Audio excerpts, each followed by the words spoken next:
Hai Bapak Ibu sekalian, di video kali ini saya akan memberikan tutorial bagaimana caranya mengelola peserta kelas sehingga bisa mendaftarkan diri di mata kuliah yang Bapak Ibu ampuh menggunakan emas Unkris Winasumba. Seperti biasa, kita pastikan dulu sudah masuk ke tautan yang benar, yaitu learning.unkriswina.ac.id. Kemudian kita login seperti biasa menggunakan akun yang kita miliki. Lalu muncul tampilan dashboard seperti ini. Di bagian kanan, pada tab navigasi kita bisa mengarahkan ke mata kuliah yang ingin kita tambahkan pengaturan peserta kelas. Dalam hal ini, saya akan melanjutkan ke mata kuliah yang sebelumnya sudah saya buat.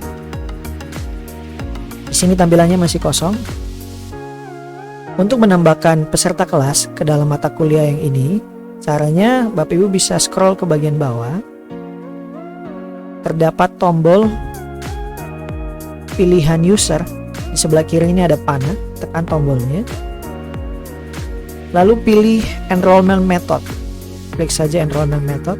Di sini secara default terdapat dua enrollment method. Yang pertama manual enrollment, yang kedua pendaftaran mandiri. Yang kita akan aktifkan adalah pendaftaran mandiri, sehingga mahasiswa bisa masuk sebagai peserta kelas pada mata kuliah yang Bapak Ibu ampuh hanya dengan menggunakan enrollment key atau kunci untuk memasuki mata kuliah tersebut sebagai seorang peserta. Jika Bapak Ibu ingin mendisable atau menonaktifkan metode pendaftaran peserta ini, Bapak Ibu bisa klik pada tombol mata ini. Sedangkan untuk melanjutkan pengaturan, Bapak Ibu bisa klik tombol gear. Jika pendaftaran mandiri ini belum ada, Bapak Ibu bisa tambahkan juga dengan cara klik self enrollment ini. Dia akan tertambah. Kita lanjutkan dengan pendaftaran mandiri ini. Di bagian kanan tombol gear ini Bapak Ibu bisa klik.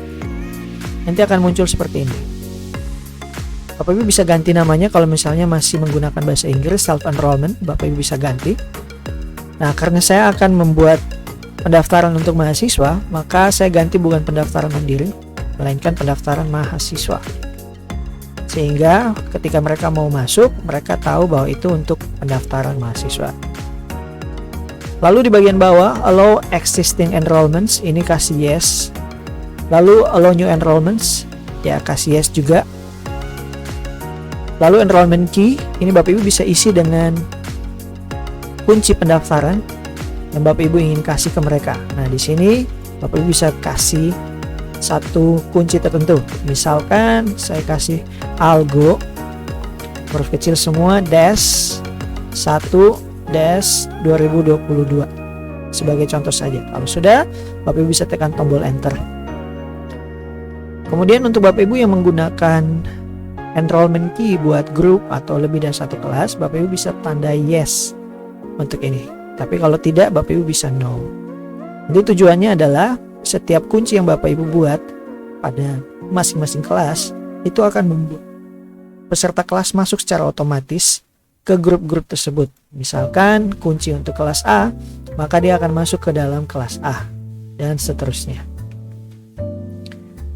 Selanjutnya di bagian bawah di sini ada default assign role atau peran pertama ketika mereka melakukan pendaftaran. Di sini Bapak Ibu bisa pakai perannya mahasiswa karena ini pendaftaran untuk mahasiswa. Berbeda kalau misalnya Bapak Ibu ingin melakukan pendaftaran sebagai dosen. Misalnya Bapak Ibu tim teaching, Bapak Ibu bisa pilih dosen. Sehingga waktu diberikan kunci pendaftaran, maka dosen tersebut ketika mendaftar langsung mendapatkan akses sebagai seorang teacher atau dosen. Atau juga asisten dosen contohnya. Asisten dosen di sini dia tidak bisa menambahkan materi, tapi dia bisa melakukan penilaian atau membantu memberi nilai pada tugas atau kuis yang Bapak Ibu berikan kepada mahasiswa. Jika sudah, Bapak Ibu bisa lanjutkan ke bagian bawah. Enrollment duration-nya tidak perlu di-enable. Kalau misalnya Bapak Ibu tidak pakai batas waktu pendaftaran mata kuliahnya. Kemudian skip yang lain, karena ini memang untuk batas waktu atau pembatasan jadwal pendaftaran. Kemudian kalau sudah misalnya Bapak Ibu ingin membatasi kuota kelas, Bapak Ibu bisa berikan di sini max enroll user. Jadi Bapak Ibu bisa membatasi mahasiswa tadi seberapa banyak sih yang bisa mendaftar. Sebagai contoh misalnya Berdasarkan sistem informasi akademik, Bapak Ibu bisa tambahkan di sini misalnya 40 saja. Maka hanya 40 orang yang bisa mendaftarkan diri sebagai peserta kelas di mata kuliah ini. Kalau misalnya Bapak Ibu tidak ingin memberikan batas pendaftaran, Bapak Ibu bisa berikan ini 0 atau kosong. Bapak Ibu bisa juga klik tombol tombol help untuk melihat petunjuk dari field tersebut. Kemudian jika sudah, Bapak Ibu bisa melanjutkan, tekan save change. Jika sudah, maka akan muncul metode baru, yaitu pendaftaran mahasiswa untuk pendaftaran ke kelas Algo 1, kelas yang sudah saya buat sebelumnya. Untuk melihat apakah sudah ada peserta atau belum, Bapak Ibu bisa klik di partisipan di bagian kanan di navigasi. Nah, ini hanya untuk menunjukkan jumlah pesertanya saja, beserta namanya dan profilnya. Tapi kalau misalnya Bapak Ibu ingin melihat hak aksesnya, Bapak Ibu bisa pilih user list lalu user details. Oke. Nah, ini di sini Bapak Ibu bisa lihat last aksesnya kapan terakhir kali dia masuk, tinggalnya di mana dan seterusnya. Sedangkan untuk melihat hak akses, Bapak Ibu bisa scroll ke bagian bawah, Bapak Ibu klik user, lalu pilih enroll user atau pengguna yang sudah terdaftar. Di sini Bapak Ibu bisa lihat baru ada satu peserta di dalam mata kuliah atau course Algo 1, yaitu saya sendiri dengan akses sebagai dosen, manajer dan course creator. Dosen di sini teacher, dengan course creator di sini untuk membuat mata kuliah. Nah, jika sudah, kita bisa sebarkan kunci tadi ke mahasiswa untuk mendaftarkan diri sebagai seorang peserta kelas untuk mata kuliah Algo 1.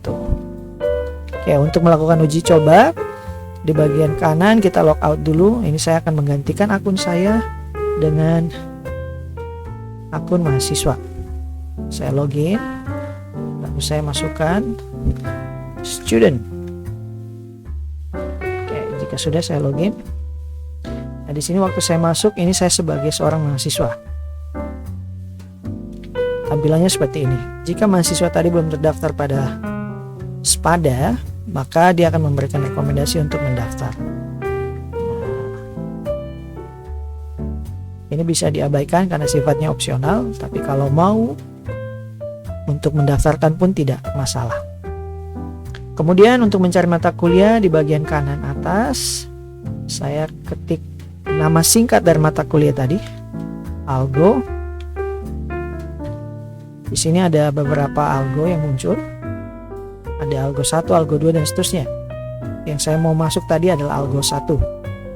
Saya tinggal tekan tombol click to enter course. Kemudian enrollment key-nya saya masukkan tadi Algo -1-2022. Lalu klik enroll me. Maka secara otomatis ketika saya klik tombol enroll me, saya langsung bergabung sebagai seorang peserta kelas mata kuliah Algo 1. Untuk mengecek apakah saya sudah masuk sebagai peserta kelas, saya bisa klik my course di bagian kanan di navigation. Ini artinya seluruh mata kuliah yang saya pernah ikutin. Di sini saya sudah terdaftar sebagai Algo 1. Lalu saya bisa klik partisipan untuk melihat jumlah peserta yang sudah ada. Nah, jika misalnya mahasiswa berkendala untuk ataupun mengalami kesalahan memasuki mata kuliah atau kelas yang mereka pilih, mereka bisa mengklik unenroll me from Algo 1, sehingga ini membuat peserta kelas tersebut keluar dan tidak memiliki akses sebagai peserta kelas pada mata kuliah yang sedang dimasukinya. Dalam contoh ini yaitu Algo 1. Demikian tutorial kali ini. Sampai ketemu di video tutorial selanjutnya.